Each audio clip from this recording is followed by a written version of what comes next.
It's disabled. I think that you made Adam the co-host by mistake.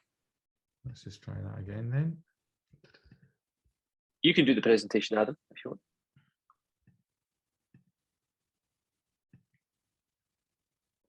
Yep, there you go. That should be you now.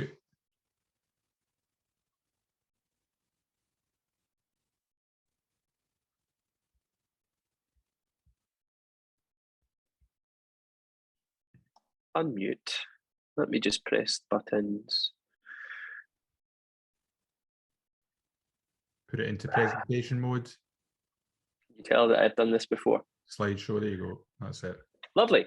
Okay. So, fact, nice. Can you all hear me okay? Is that hopefully? Yeah, you're clear. You're all good. All good, Brian. Nice. Super. So, yeah, delighted to be asked to come and talk a bit about my own experiences within experiential tourism. It's something that I've personally been kind of like on this really like, I guess quite long journey to kind of get to the point that I'm at today. You know, from being someone that worked behind a desk with absolute no involvement in tourism whatsoever, to then becoming a tour guide, driving a bus, and then kind of slowly getting into providing experiences. So a lot about what I'll talk about is the difference between an experience and a tour, because I think that they are quite different, and what I kind of value most is providing experiences to people, and that's ultimately how I've ended up on this kind of trajectory to being a guide, and then also doing my own kind of business stuff. So I do tend to ramble on a bit, so I apologise if I do. I have thankfully got this wee presentation to try and keep me on track. But yeah, I've just I thought I'd maybe start by telling you a little bit. So my running background is so like actual running. I run a lot. It's kind of part of how I ended up on this path. To then becoming a tour guide, what Mountain Wave Experiences is. So that's my own business. And then some of my thoughts on experiential tourism. And then I've added in a little bit about values and kind of core principles, because for me, in order to deliver really exceptional experiences, it kind of comes down to what your core values are. And I don't know anything about anyone that's on this Zoom call, and I don't claim to be an expert, and it's just these are things that I think allow me to deliver the type of experiences that I am able to deliver, and then that translates into, you know, the reviews that I get, and the yeah, that makes me feel amazing when I see what people say about the type of experiences that I deliver. And then I've also added a little bit about collaboration, because I think that that's the key to all of this. And so much about what Stuart just mentioned with Visit Scotland is so interesting, because, you know, all of that stuff there about Scotland is calling, and, you know, kind of the value add thing, that's just something that I massively believe in, and I think will steer Scotland into becoming this just really great proposition from an adventure tourism point of view, which I'm really passionate about being part of. So yeah, so a little bit about myself then. So I started involved in tourism in 2016, worked for Royal London in Edinburgh, and I'm a mountain runner, so I kind of compete competitively in mountain running events. And I worked my way up through sales and got this really great paying job in Edinburgh and Stockbridge, and found that I just hated it, basically sitting behind a desk. And someone had kind of just mentioned to me off the cuff, you know, if you learn how to drive a bus and become a tour guide, you could go up to the Highlands and go running and stuff, because obviously I'm from central Scotland. And I thought that sounds like a great idea. So I quit my job and learned how to drive a bus, which wasn't as easy as I just made it sound. But I was really kind of clearly passionate about giving it a try once I kind of opened up my eyes to it. So in the really early days, you know, if you look at the picture in the top left, that's me with a group on Skye that I've taken on a small bus with one of the companies that I worked with in Edinburgh. And I would take people on these tours to Skye all over Scotland, and very quickly it became clear that I had this really kind of unique niche for being a really personable guide. And in 2018, I won an award through the Highlands and Islands Tourism Board for specifically that. So that was all great, gaining traction. But quite quickly, I found that the kind of type of tour that I was giving was really quite different to what other people were doing. You know, I was going well out of my way to take people to the places that I really loved, because I'm someone that's always travelled around Scotland before I ever became a guide. I'm a huge coffee fan, huge kind of artisan bakery fan. I'm that annoying guy that tried to make bread through lockdown. So yeah, I kind of just found that I was actually doing my own thing. I never really stuck to the kind of framework so much of these tours, but I found that people absolutely loved it. And I actually got to the point where I just kept getting requests from people that I'd been on tour with to go on a private tour. And that then kind of made me think, well, I'm delivering something slightly different here. Perhaps I should consider doing it on my own. So that's what I did. And in the first instance, I kind of looked at places like Airbnb Experience. And really that for me was the kind of catalyst that then grew it all, because very quickly I realized, okay, what I am doing now that I've taken it away from that setting of or security of a paid job that's, you know, on the payroll, I've taken it away from that, offered it somewhere else, and everybody loves it. So for me, that became like, okay, there is some value in delivering an experience versus a tour. So these are just some pictures, me delivering like a whiskey tasting on a beach, me delivering coffee, you know, not even just a little bit up a hill with a beautiful cloud inversion. You've got people walking along the beach there. That's a couple that came and stayed at Woodlands Glencoe. And I do some sunset experiences here, so I'll come on to that. And then one of my most recent walks that I did, the chap in the bottom left, that's him drinking a nice single cask from Bunnahabhain, which is from my own personal collection. And that again kind of adds all onto that experiential tourism piece that I'm going to talk a bit about. These are just some clients that I've taken on tours, looking all nice and happy and smiling. Just some examples of the things that I do that I believe, you know, provide that experience that I'm really interested in. This is someone up a hill, beautiful, beautiful sunrise, making coffee. And yeah, so when I worked for these large tourism businesses based in Edinburgh, I felt I couldn't really give the clients the type of service that I wanted to give. That's because I wanted to deliver experiences, not tours. So that's kind of what I'm trying to get across. So for me, an experience is, you know, if you do a tour with someone, or if you do an activity, I'll give you an example, you might be taking someone on a kayak trip or on a walking tour. You know, you might sell it as a walking tour, and the client has the expectation that they're going to go on a walk, and you've told them what you're going to do with them, and that's great. And then during that tour, you know, what's all the little extra bits that you do? Do you give them some whiskey from your own private collection? Do you stop and ask them if they've ever drank mountain water? You know, all these little extra little quirks. Do you take them to your favorite coffee shop in the morning to give them the brief for the day? All the while kind of showing them local businesses that you invest in personally because you love, you know, local coffee. Do you share all that with them? If you do, then you're providing an experience and not a tour, in my opinion.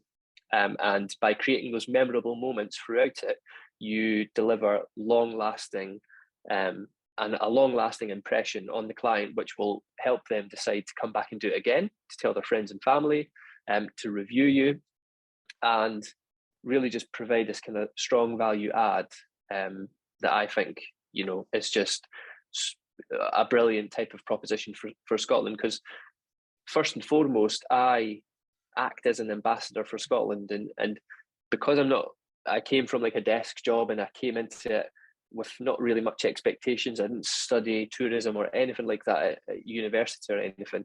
I just absolutely see myself as an ambassador for Scotland and take genuine pride and pleasure in when travellers, people from all over the world, come to Scotland.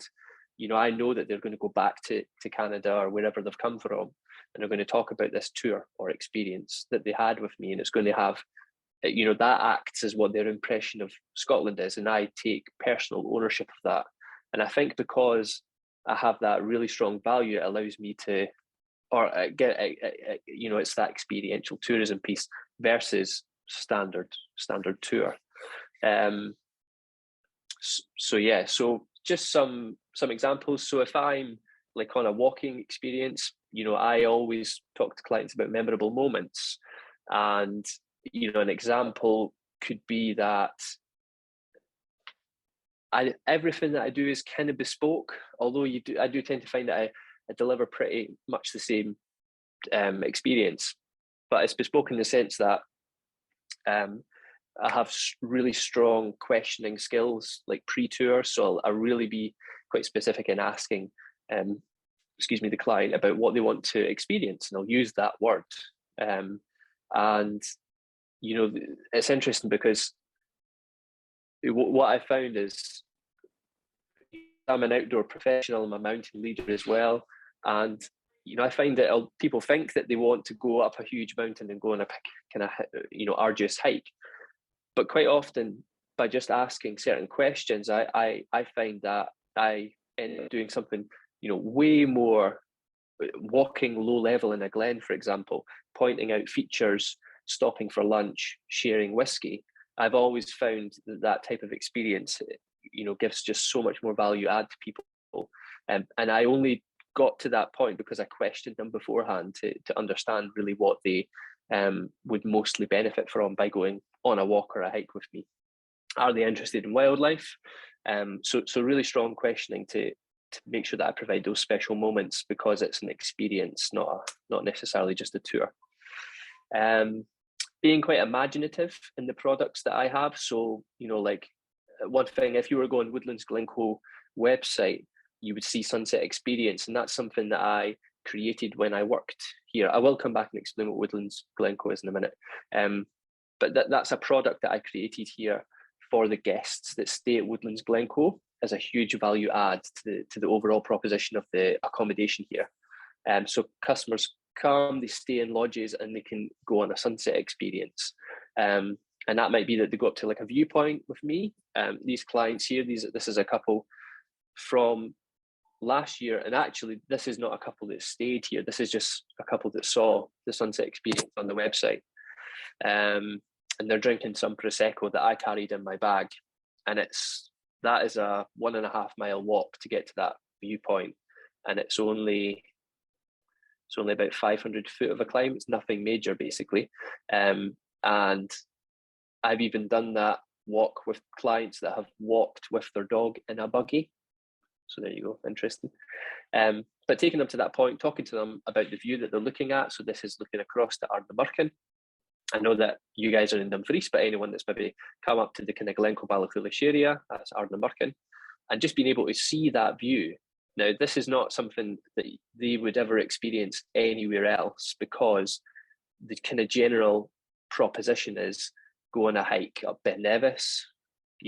So many clients come to go up Ben Nevis. And I personally don't offer that, because I'm trying to show people the other things that you can do with relative ease. So they come and have this experience, and I talk a bit about the history, the geography, topography, what they're looking at. They get to sample, Prosecco, gin or whiskey or whatever, and they just have this really memorable experience. I have put here at the bottom of the slide, it doesn't have to always be an amazing sunset to wow people, and that's clearly not an amazing sunset, but the setting itself is just really amazing. So that's me being imaginative with the routes that I take people on. Quite often you see like things, Rabbies. 7 minutes, Brian. Oh, wow, crikey. Rabbies will talk about taking people beyond the guidebooks, but really they just drive along the road. And I always find that really quite interesting. And taking people really off the beaten track doesn't have to be something like heroic or epic or challenging. It can be really easy. You just have to be quite imaginative with where you take people. So I'll quickly kind of rattle through this, but I've probably come across already. Values as a guide for me personally, and it's just a super personal thing. I never expect anything for free as a guide. I actively promote local businesses by acting as an example to my clients. So when I say to them, I'm going to show you guys where my favorite coffee is, I'm genuinely taking them to a coffee place that I love, and I'm buying the coffee, they're buying coffee, the local business is benefiting from that. When I worked on the buses, one of the reasons why I kind of really wanted to move away from that is because actually what you tend to do is take customers to the place that benefits you, where you get a free lunch, that sort of stuff, and that's not delivering the best experience to the client. So that is a core value that you must have, I believe, to provide an experience, not a tour. I educate my clients on sustainable tourism. I openly talk about my views of a sustainable Scotland, and things like erosion on the mountain paths, for example. I'll talk about that. I'll talk about how we can leave no trace, SOAC, the Scottish Outdoor Access Code, and I view it as my responsibility as an ambassador for Scotland to educate people when they travel here about responsible tourism. And that's all in line with, again, Visit Scotland's Scotland is Calling.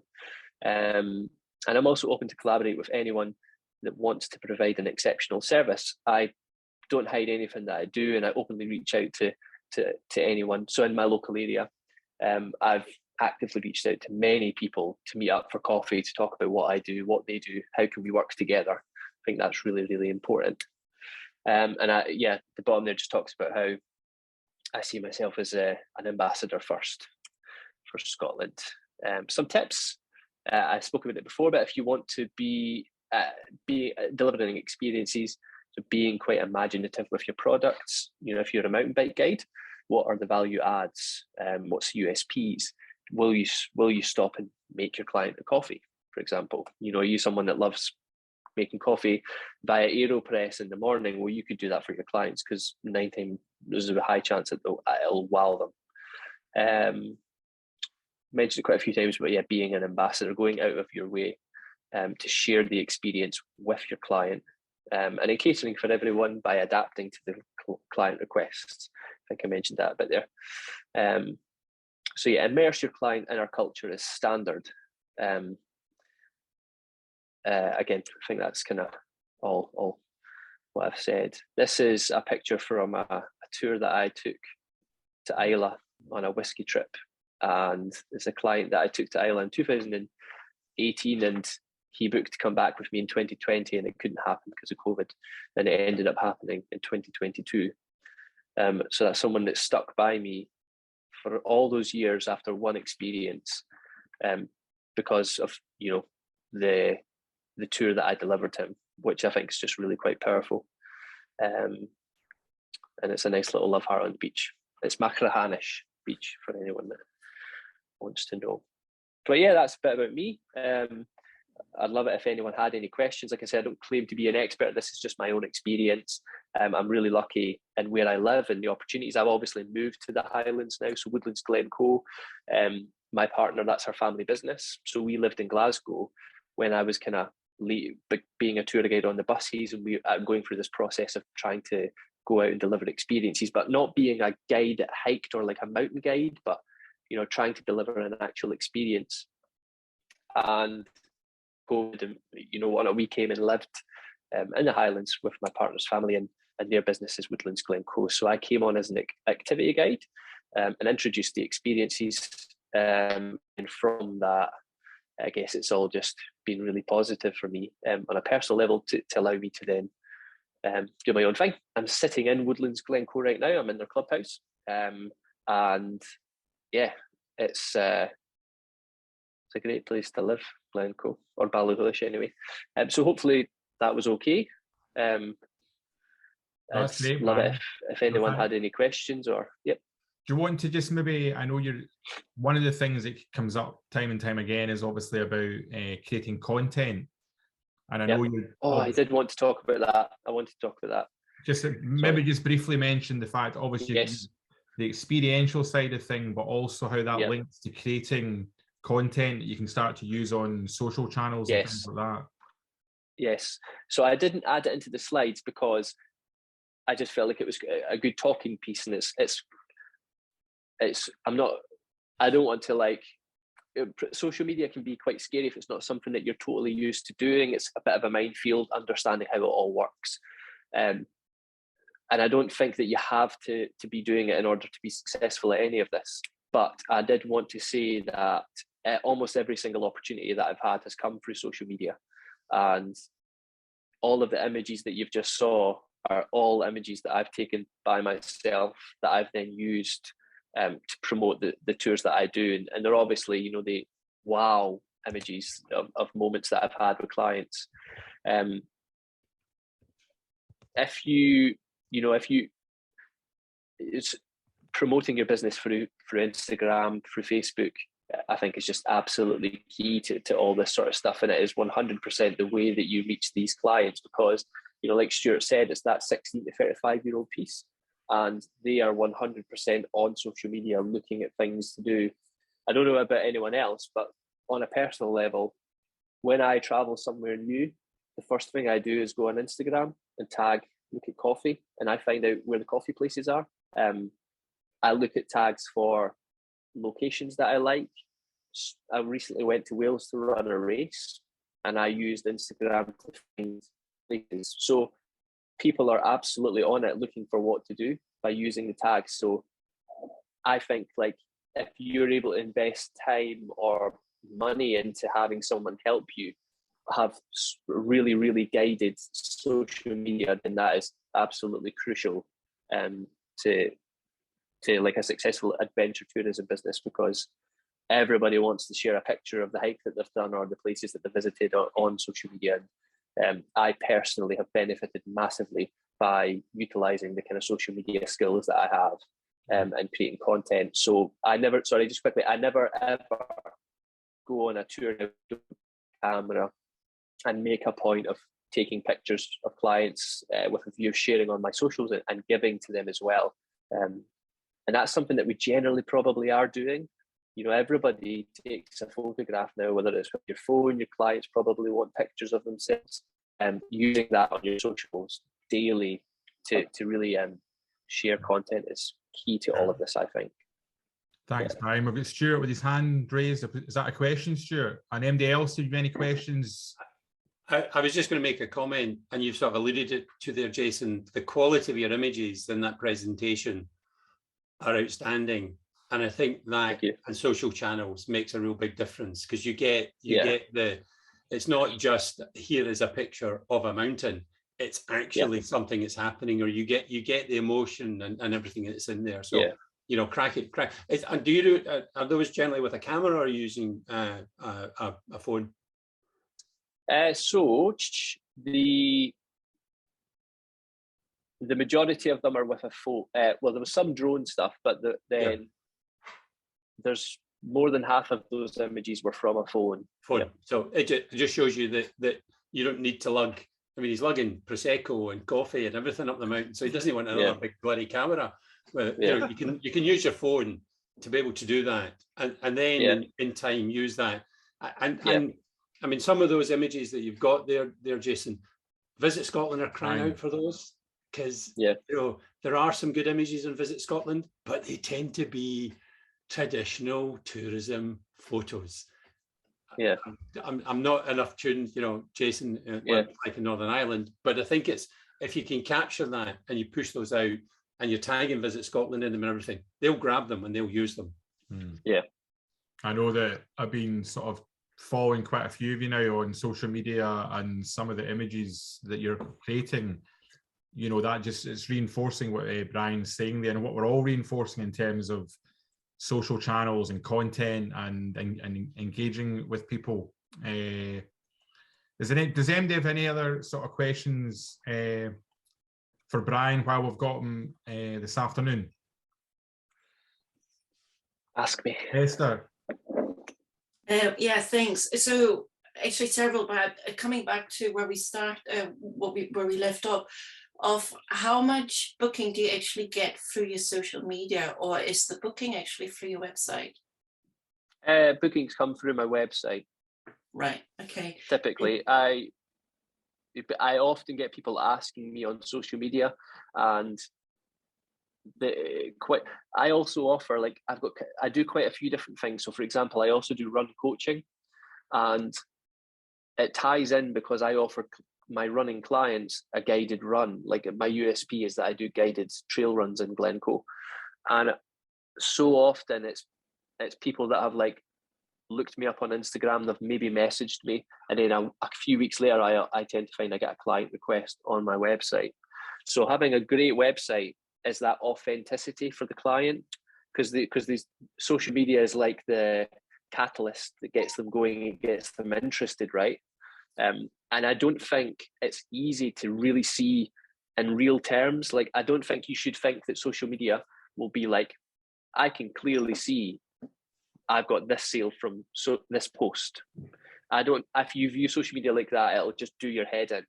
I think that it's all about planting a seed, and you're talking like it could be months and months before a client decides to book based on what they saw on your social media. But 100% they are looking at it, and it's where they're getting so much inspiration from to then future book. Okay. Any final questions? I mean, I would just like to say thanks, Brian. The 3 things I sort of took away from your chat was just that sort of engagement with your customer before they arrive and really getting under the skin of what they're looking for. Your phrase, memorable moments. I love that, because I think if we all think back to our own experiences as we travel, what is that ingredient that creates your memorable moment? And I just love that. And being ambassador for Scotland, which is a bit of a, you know, the cliche statement, but we're all in the tourism industry, and we're all sort of ambassadors for the country. But it's great the way you've just adopted that, you know, within your values, and it's disheartening to see what you're doing. And we wish you sort of ongoing with success with your new venture. And I know I'm sort of connected in with you with the work you're doing with the Chamber of Commerce and Outdoor Capital. Look forward to catching up with you soon. So thanks very much for your time this afternoon. Thanks, Brian. Thanks a lot. I'm just going to